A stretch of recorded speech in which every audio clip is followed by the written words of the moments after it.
We are being webcast, and I reviewed with David and one or two others the last webcast, and if anybody took the time and trouble to look at it, I wasn't impressed.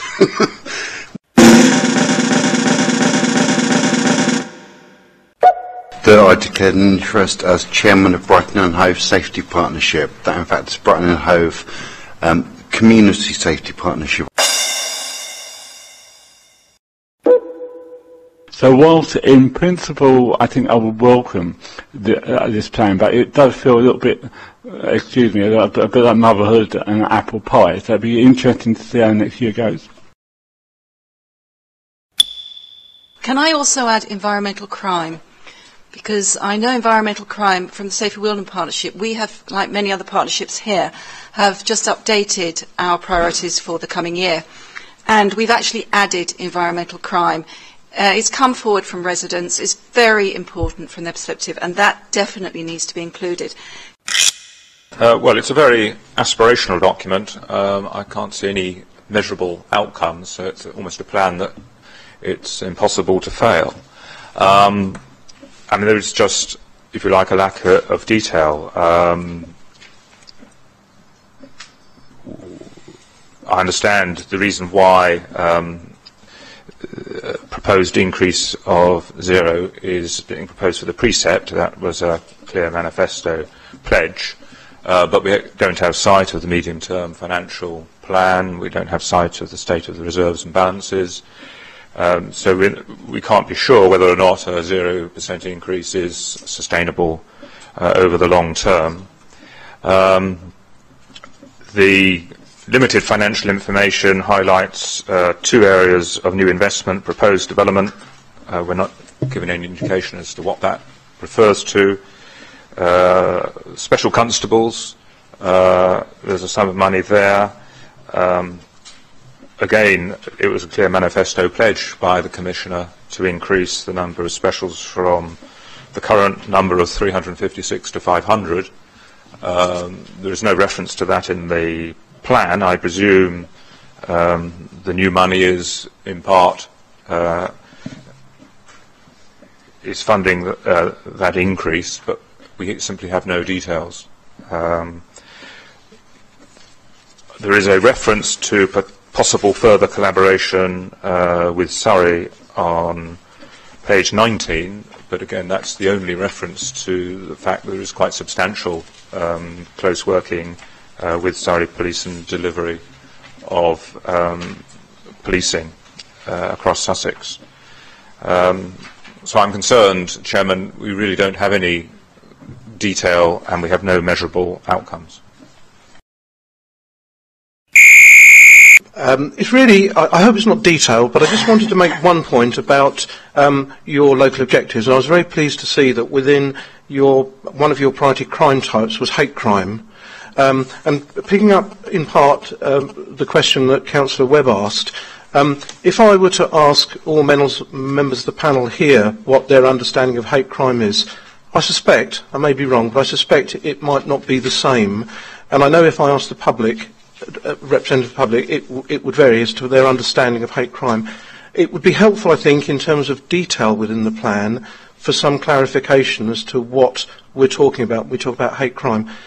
My understanding would be obviously across the 5 areas of hate crime, but certainly the public might read that slightly differently. So it is a question of detail, I guess, but it would be helpful to have some clarification of that. What I'm finding rather interesting is it looks, if you look at the chart, the environmental crime is sort of ignored. The reality is that when you ask the public, which we do in surveys, what is it that worries you most, you find things like littering, dog fouling, fly tipping, graffiti, that sort of thing comes up a lot.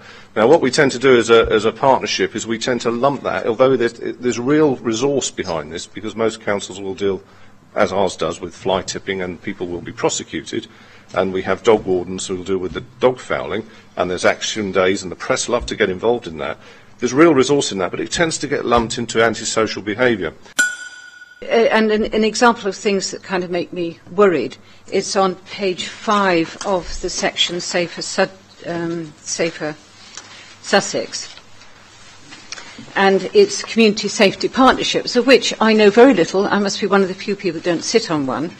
But I noticed that you have a how the Commissioner is also able to hold to account CSPs that are underperforming, etc. Now, I come from an education background, and underperforming rings Ofsted to me, and there are very clear criteria about what constitutes underperforming. Here, we don't know. It looks as if, it's just something that, I'm putting a very negative line on this, that just may emerge from your office when someone does not agree with the priorities of your office. And there may be, as we've heard before, very good local reasons for a CSP to have their priorities.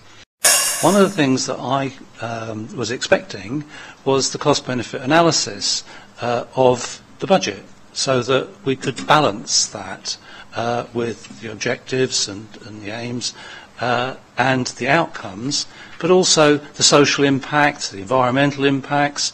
So I'm disappointed that we've not got that level of information, which I think is just very sort of primary information that we would need to come to an informed decision on these sides of things.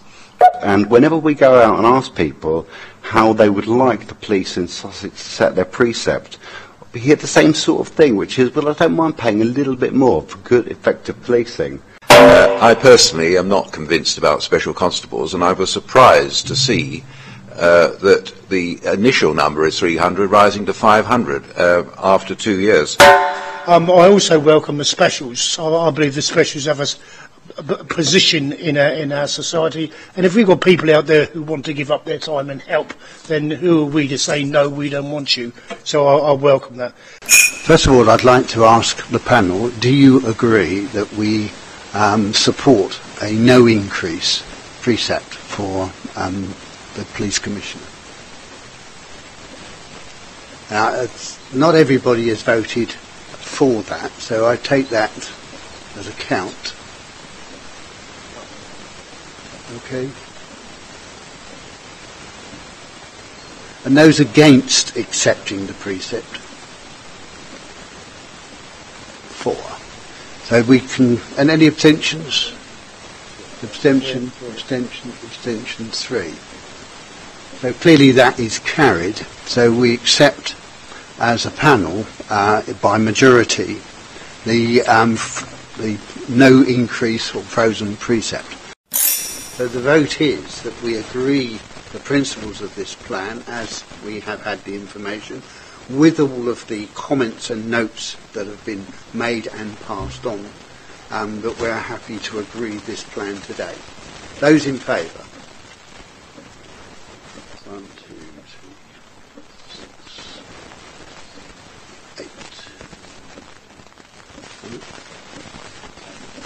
8. Those not agreeing to that? Against? 1, 2, and abstentions? 1, 2, 3, 4. Okay, thank you. So the panel by majority have said that we agree the principles of your plan, Commissioner. Commissioner, it would seem that we are happy to support your note your appointments, and obviously in due time your process for following up. Am I right in saying that? We all agree? Happy to note? Thank you very much. Particular issue to the Rother partnership. I don't know whether it will be with other partnerships, but it is the availability and the production of analytical data, which many years ago was excellent, has deteriorated sharply, and it is something, in order that your priorities can be achieved, that the assets that we have all got can be put in the right place to achieve those priorities. It is really important that the analytical data that is provided and that is available to the partnerships is uprated and improved on the current system. And I very much hope that that will be part of your remit, way down on page 144 of your plan. It's really whether you will join with other police and crime commissioners in lobbying the government for a review of domestic violence sentencing policy. to go back to the question on disability, will be disability crime, particularly among friends and kinship groups. Will the Commissioner make a commitment that she shares this concern, which is a concern, I think, of the voluntary sector, that there should be possibly a greater commitment into disability crime? Because if I speak to my local learning disability group, Saturday group, and community safety is one of the key issues for them, but we very seldom get their voices heard, because councillors don't often go and speak to them unless by invitation. So will she share my concern about disability crime? I'll move on to item 8, which is written questions. At this time we have not received any, so we are working on how we can progress this as an item of interest for the residents of the whole of Sussex, so that they can be aware that there's this opportunity to put in questions.